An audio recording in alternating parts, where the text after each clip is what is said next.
Listen, I have been a xenobiology instructor at the Galactic Academy for 73 cycles, and I thought I had seen everything. Every species has their quirks, right? The cavalry refuse to eat anything that is not blue. The Thendril need 17 hours of meditation before making any decision. The Zorgati literally cannot comprehend the concept of weekends, but humans are something else entirely. My name is Kixler, and I run the survival certification program, which is basically a fancy way of saying I send students into nightmarish environments and see if they come back alive. The pass rate hovers around 10%. That is not a typo. 10%. The other 90% either quit, get rescued by emergency extraction teams, or, well, do not make it back at all. The test is simple in theory. We drop you on Kragath 5, a death world classified as hazard level Omega, which is the highest rating we have because anything worse would just be called a funeral. You get basic survival gear, a locator beacon for emergencies, and 7 days to stay alive. If you make it through the week without pressing that panic button, congratulations, you have proven you can handle hostile environments. Most species spend the entire week hiding in caves, rationing their supplies, and praying to whatever gods they believe in. Then there was Marcus Reeve. I should have known something was different when he walked into my office for the pre-mission briefing. He was shorter than most humans I had encountered, but he moved with this loose, confident stride that made me instantly nervous. His hair was dark and messy, his eyes were this odd greenish color, and he had what humans call a smile plastered across his face. So, this is the famous Death World test, he asked, leaning back in his chair like we were discussing weekend plans. Kragath 5 is not a joke, Mr. Reeve, I said, pulling up the holoscreen displaying the planet's statistics. Average temperature fluctuates between freezing and boiling. Native predators include the six-legged razorbacks, which can tear through reinforced steel. The plant life is mostly poisonous. The water must be purified 3 times before it is remotely safe. 90% of students fail this test. He just nodded, still smiling. Sounds fun. Fun. He said fun. I should have ejected him from the program right then, but I did not, because humans had been petitioning for admission to our survival courses for years, and Command wanted to see how they would perform.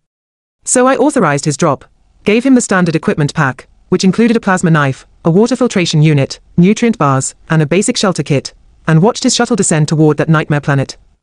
Good luck, Mr. Reeve, I muttered, already preparing the failure report. Day 1 passed without incident.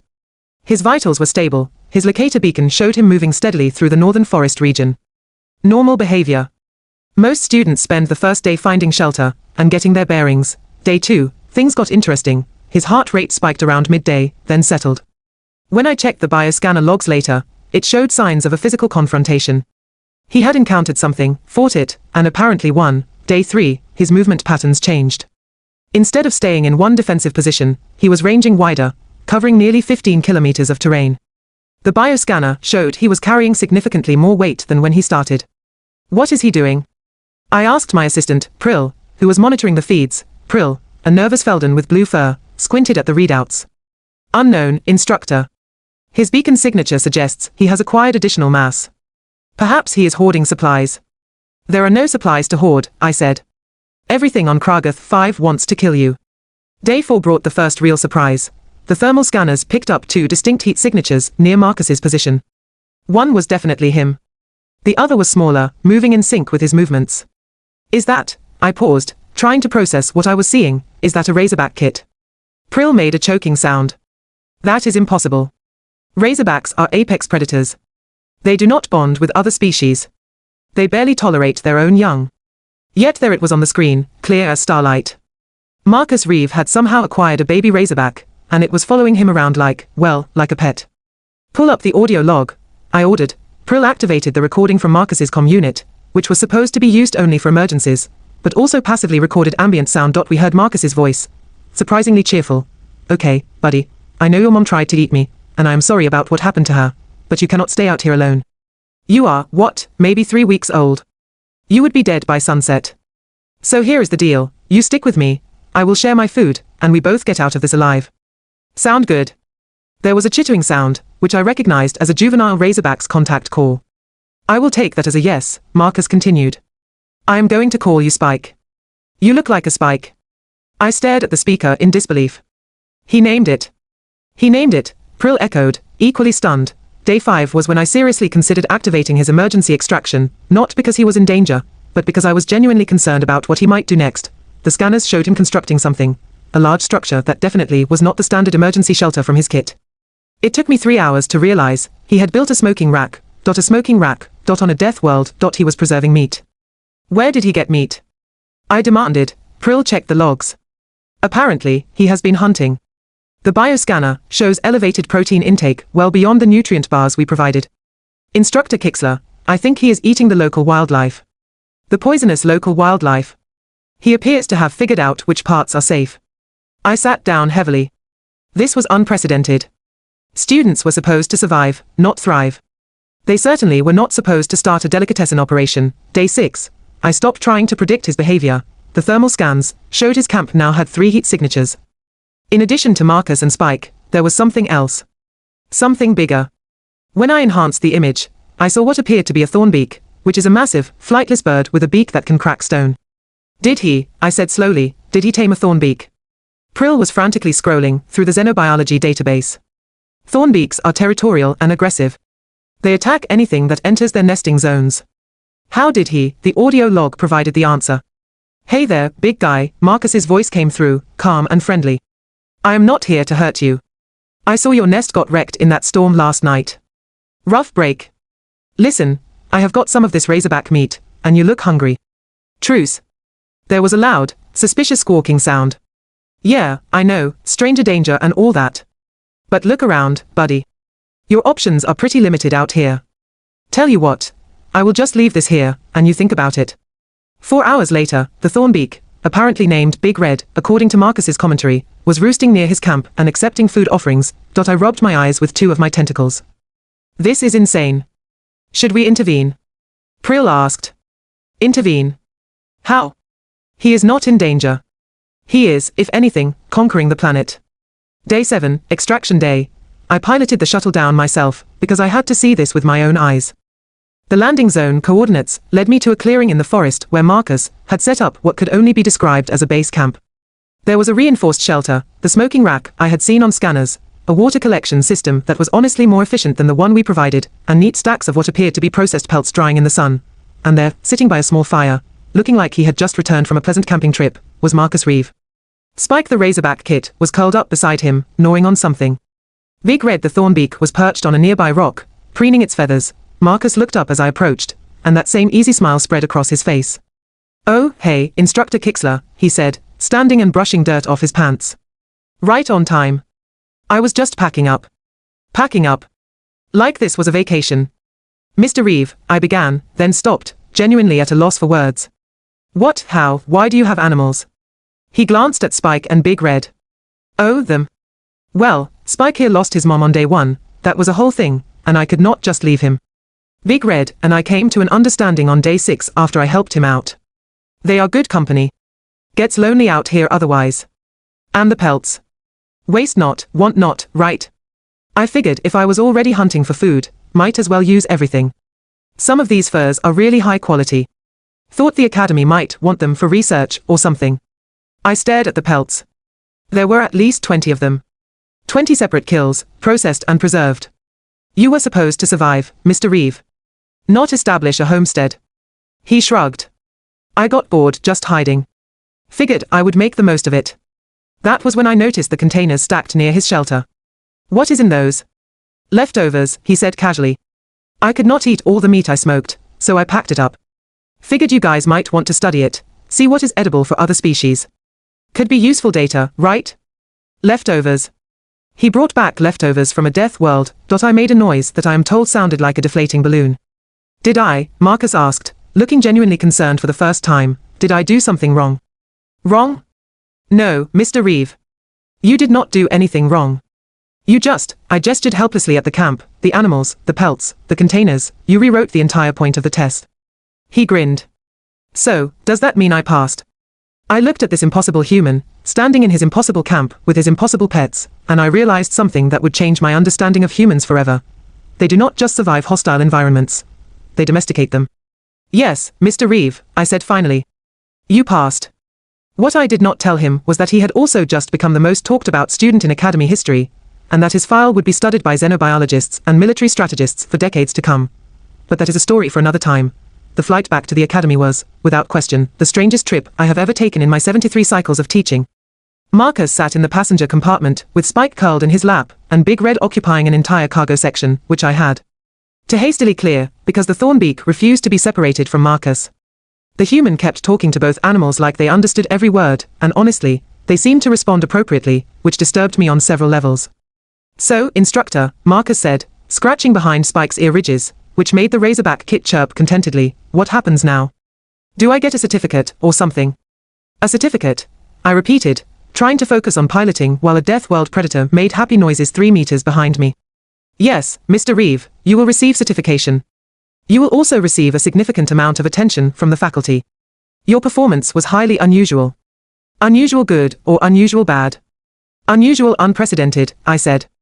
In the 40-year history of this program, nobody has ever befriended the native wildlife. Most students consider themselves fortunate if they are not eaten. He looked genuinely surprised. Really? But most of the animals out there are just scared or territorial. You approach them right, show you are not a threat, maybe offer food, they calm down pretty quick. I turned to stare at him, nearly steering the shuttle into a tree. You think Razorbacks and Thornbeaks are just scared? Well, yeah. I mean, Spike here was terrified when I found him. His mom had just died, he was alone, probably would not have survived another day. And Big Red was stressed, because that storm destroyed his nesting area. They were not aggressive, they were defensive. Big difference. Prill, who was sitting in the co-pilot seat reviewing the mission data, made a strangled sound. Instructor, his assessment is technically accurate. Fear-based aggression is common in threatened species. However, recognizing that distinction, while being actively attacked, requires significant cognitive processing and emotional control. Humans call it reading the room, Marcus offered helpfully. You learn to spot the difference between something that wants to kill you and something that is just having a bad day. I did not respond, because I was too busy trying to understand how this species had survived long enough to achieve space travel. When we landed at the academy, word had already spread. There were at least 50 students and a dozen faculty members waiting at the hangar bay, all craning their necks to see the human, who had supposedly conquered Kragath 5. Dean Vorthal, a massive Krellian with 4 arms and a perpetually skeptical expression, pushed through the crowd as the shuttle doors opened. Kixler, he rumbled, I have been reading the mission reports. Please tell me the scanners malfunctioned. I wish I could, Dean. Marcus emerged from the shuttle, and the crowd gasped. Not because of him, but because Spike hopped down beside him, followed by the massive form of Big Red, who stretched his wings and squawked loudly enough to make several nearby students stumble backward. Everyone stay calm, Marcus announced, holding up his hands. They are friendly. Well, mostly friendly. Just don't make sudden movements or loud noises. And maybe do not get between Spike and food. He gets cranky. Dean Vorthal stared. That is a juvenile Razorback. His name is Spike, Marcus said, as if that explained everything. And that, the Dean continued, pointing at Big Red, is a Thornbeak. A fully grown, territorial Thornbeak. Big Red, yeah. He is a good boy. Saved my life on day 6, actually, when those pack hunters showed up. Scared them off real quick. I watched Dean Vorthal's face cycle through several colors, which in Krellians indicates extreme confusion. Saved your life. Long story. Hey, where should I put these? Marcus gestured to the cargo containers being unloaded by the shuttle crew. I have got about 30 kilos of smoked meat, some preserved plant samples, and the pelts. Oh, and I collected some water samples from different regions. Figured your science department might want them.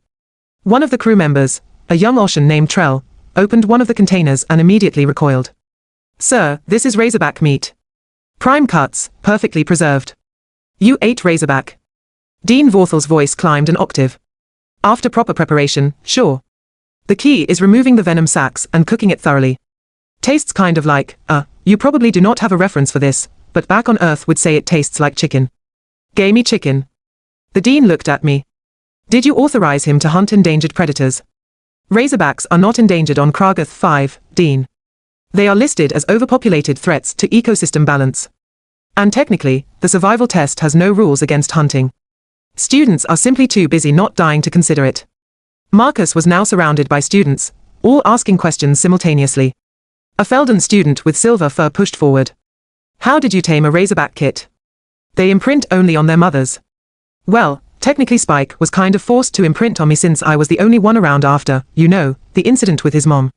I kept him fed, kept him warm, and after about a day he decided I was acceptable. Baby animals are pretty adaptable if you meet their basic needs. A Thendril student, identifiable by her crystalline skin, wait, no, not crystalline, her translucent skin, raised a tentacle. The reports indicate you built a permanent structure. Why? Because sleeping on the ground for 7 days sounded miserable, Marcus said with a laugh. Plus, once I had Spike, I needed a safe place to keep him while I was gathering supplies. Basic shelter construction is just common sense. Dean Vorthal pulled me aside while Marcus continued fielding questions. This changes everything, Kixler. If humans can not only survive, but actively manipulate Omega-class environments, we need to reconsider their applications for advanced programs. With respect, Dean, I think we need to determine if all humans are like this, or if Mr. Reeve is an outlier. Fair point. How many other humans are enrolled? Currently, 12, across various programs. Contact them all. I want comprehensive evaluations. If humanity possesses these abilities as a species trait rather than an individual anomaly, the strategic implications are significant. While we talked, the Academy's head xenobiologist, Dr. Millinth, arrived and immediately made a beeline for Big Red. She was a Vaxian, insectoid and brilliant, with 6 legs and compound eyes that could see into the ultraviolet spectrum. Remarkable, she chittered, circling the Thornbeak carefully. His stress hormones are elevated but controlled. He has accepted this human as part of his social unit. This should be impossible. Thornbeaks are solitary. Maybe they are solitary because nobody tried being nice to them, Marcus suggested. Dr. Millinther's antennae quivered. Young human, do you understand what you have accomplished? Interspecies bonding with Omega-class predators has been theorized but never achieved. You have rewritten decades of xenobiological assumptions in 1 week. He shrugged. I just did not want to be lonely. Over the next few hours, the Academy descended into controlled chaos. The science department wanted to study Spike and Big Red. The survival department wanted to debrief Marcus on his techniques. The ethics committee wanted to discuss the implications of humans domesticating death world fauna. And the culinary department, surprisingly, wanted to analyze his smoked meat samples. I found Marcus in one of the conference rooms, looking slightly overwhelmed as 3 different professors argued about him while he sat in the middle, eating what appeared to be a sandwich. Mr. Reeve, I said, you seem remarkably calm. Oh, hey instructor. Yeah, I'm used to people making a fuss. I'm the youngest of 5 siblings. Family dinners were louder than this. I see. Well, the dean has requested a formal presentation of your experience. Tomorrow, in the main auditorium. Every department will attend. His eyes widened. Like a lecture. In front of everyone. Precisely. Can I bring Spike and Big Red? I paused. I suppose there is no rule against it. Cool. They get nervous when I am gone too long. The next day, the auditorium was packed. Every seat filled, with students and faculty from departments that normally never interacted. I introduced Marcus, who walked onto the stage with Spike trotting beside him and Big Red following behind, looking around curiously. The sight of a human casually strolling across stage with 2 Death World predators caused an immediate buzz of conversation. Marcus stepped up to the podium, adjusted the microphone and smiled. Hi everyone. So, I guess you want to hear about my week on Kragath 5. For the next hour, he walked them through his experience. How he encountered Spike's mother on day 1 and was forced to defend himself. How he found the kit, and could not bring himself to abandon it. How he established his camp using techniques he learned from something called Boy Scouts back on Earth. How he befriended Big Red through patience and food offerings. What struck me most was how matter-of-fact he made it all sound. Like surviving on a death world was just a series of practical problems to solve. The key thing, he said near the end, is understanding that most aggressive behavior comes from fear or resource scarcity. If you can address those underlying needs, most creatures will choose cooperation over conflict. It is not magic, it is just empathy and pattern recognition. A professor from the Tactical Studies department stood up. Mr. Reeve, do you believe your approach would work on sentient species as well? Marcus thought about that. I mean, probably. People are more complicated than animals, but the basic principle is the same. Figure out what someone needs, show them you are not a threat, build trust. Works pretty well back home. The auditorium erupted in discussion. I saw military officers taking notes. Diplomats exchanging glances. Scientists frantically recording observations. Dean Vorthal took the stage. Mr. Reeve, on behalf of the Galactic Academy, I want to thank you for this presentation. You have given us much to consider. Your certification will be processed with full honors, and we will be extending an invitation for you to participate in our advanced programs. Marcus grinned. Does that mean I can bring Spike and Big Red to classes? The dean hesitated. We will discuss accommodations. Later that evening, I found Marcus in the habitat section we had hastily prepared for his companions. He was sitting on the floor, Spike's head in his lap, while Big Red roosted nearby. You are going to be famous, you know, I said. I was just trying to pass the test. You did more than pass, Mr. Reeve. You showed us something we had forgotten. That survival is not just about enduring hostility, but about finding connection even in the harshest places. He looked up at me, and for the first time, I saw something beyond the easy confidence. There was depth there, and maybe a little loneliness. Back on Earth, he said quietly, I was never really great at fitting in with people. Animals always made more sense to me. They are honest, you know. No hidden agendas, no complicated social rules. Just basic needs and genuine reactions. When I found Spike, scared and alone, I saw myself. And I guess I wanted to prove that even in the worst circumstances, you do not have to be alone. I sat down beside him, which was awkward given my physiology, but felt appropriate. For what it is worth, Mr. Reeve, I think you will find the galaxy is full of beings who understand that feeling. Perhaps that is humanity's real gift.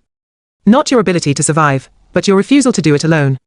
He smiled, and Spike chirped, and Big Red ruffled his feathers, and somehow, in that moment, it all made perfect sense. Humans did not conquer hostile environments through strength or technology alone. They did it by turning enemies into family. And that, I realized, made them the most dangerous and most hopeful species I had ever encountered.